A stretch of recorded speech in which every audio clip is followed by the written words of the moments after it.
Bloch कौम के जो सो कॉल्ड जो उनके रहनुमा और उनके लीडर बने हुए हैं, उनकी एक एक करके उनकी हकीकत जो है वो सामने आने लग गई है। अवाम उनका असल चेहरा जो है वो देखने लग गई है। अब जिस तरह का पिछले दिनों में जो मारंग बलोच थी, वो बड़ी जी DLA की और BYC की रहनुमा बनी हुई थी, उसकी हकीकत बलोचियों के सामने आने लग गई। बलोचियों को पता लग गया कि जो उनको लीड कर रहा है, जो उनको रियासत के खिलाफ उकसा रहा है, बरगला रहा है, उसकी अपनी हकीकत क्या है। अब इसी तरह अख्तर मेंगल ने बलोचियों के जो असल वसाइल थे ना, उन पे काबिज रहा है, उनसे करप्शन करता रहा है और उस करप्शन के पैसे को बाहर बेचता रहा है। अरबों खरबों रुपए की जायदाद बना ली है। किससे? बलोचियों के पैसे से। अब एक मोटे से अंदाजे के मुताबिक जो सासे और जो उसने करप्शन की है ना, जो उसकी मालियत है वो बनती है 311.46 मिलियन, यानी अगर उनको हम पाकिस्तानी रुपयों में कन्वर्ट करें तो वो बनती है 31.15 अरब रुपए।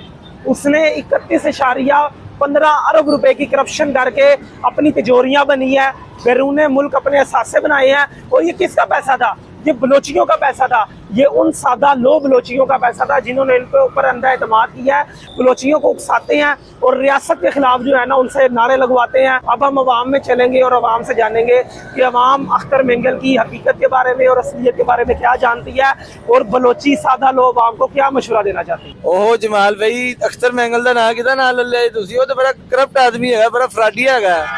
ਉਹ ਤੇ ਬਲੋਚੀਆ ਦਾ ਰੁਪਿਆ ਖਾ ਗਿਆ ਔਰ ਰੁਪਿਆ ਲੈ ਕੇ ਤੇ ਬਾਹਰ ਗੱਲੀ ਗਿਆ ਤੇ ਬਿਲਡਿੰਗਾਂ ਬਣਾ ਲਈਆਂ ਤੇ ਇੱਥੇ ਬਲੋਚੀਆਂ ਨੂੰ ਕਹਿੰਦਾ ਜੀ ਕਿ ਹਕੂਮਤ ਤੁਹਾਡਾ ਪੈਸਾ ਖਾ ਗਈ ਏ। तो मैं बलोचियों ने यही दसना चाहना है, देखो बच्चों है, बड़ा फराडी आदमी है, बड़ा करप्ट आदमी है। कि भाई साहब अख्तर मेंगल करप्ट तरीन आदमी है, ये बिल्कुल पाकिस्तान के खिलाफ है। ये मैं सब बलोची भाइयों को भी कहना चाहता हूँ, ये आपके साथ नहीं, ये आपके खिलाफ है। देखिए, जब नाम आपने अख्तर मेंगल लिया ना, कानों में पड़ते ही आता है जहन के अंदर कि ये एक फ्रॉड का नाम है, ये एक धोखे का नाम है, ये बहुत बड़ा बलोचिस्तान के अंदर जालिम है। मैं जालिम इसलिए कहूँगा, जो वहाँ की गरीब आवाम है ना, बलोची भाई हैं, उनके मुस्तकबिल को तारीख में डालने वाला अख्तर मेंगल है और उनके सर के ऊपर कदम रखकर आगे बढ़ने वाला अख्तर मेंगल है।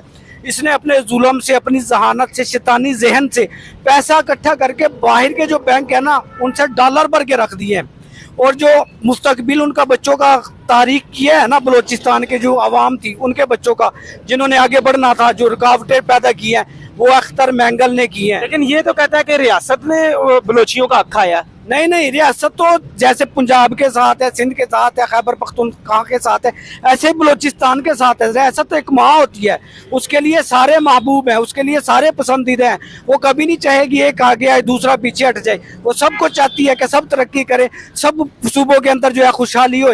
लेकिन जब अख्तर मेंगल जैसे के हाथ में आप सब कुछ दे दोगे ना, फिर अख्तर मेंगल अपनी मनपसंद चीजें अपने गिर्द के अंदर जो है अपना गोलदारा बना के फिर वो अपनी सहूलतें अपनी औलाद के लिए, अपने खानदान नस्लों के लिए तो करेगा।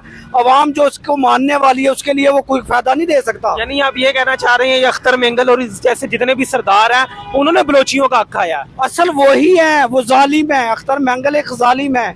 जहाँ आप धोखेबाज कहोगे, फराडिया कहोगे, उसे कहो जालिम है। ड्रामेबाजी कर रहा है ना, एक रंगबाज आदमी है, उसने वो अपनी रंगबाजी करनी है। अब इसने एक नवा रंगबाजी शुरू कर दिया, ड्रामेबाजी कर दी है कि रियासत के खिलाफ अवाम को इकट्ठा करके कि रियासत के खिलाफ वर्गला रहा है, इसके खिलाफ जाने को कह रहा है कि इन्होंने हमारे लिए ये किया ये किया। हालांकि सारे काम जितने भी थे वो अख्तर मेंगल ने खुद किए हैं। अख्तर मेंगल ऊपर लीड करता था और कहता था कि ये सहूलत तो जब इसे मिलती थी ये खुद खा जाता था, वो हम तक नहीं पहुँचाता था। तो अब आप बलोचियों को क्या मैसेज देना चाहेंगे? मैं बलोचियों को आखिर में यही मैसेज दूंगा कि इस फितने से बचें। ये फितना है, चलता फिरता जागता हुआ फितना है।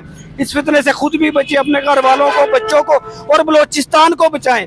अगर आपने इससे बचा लिया तो आपका मुस्तकबिल रोशन है।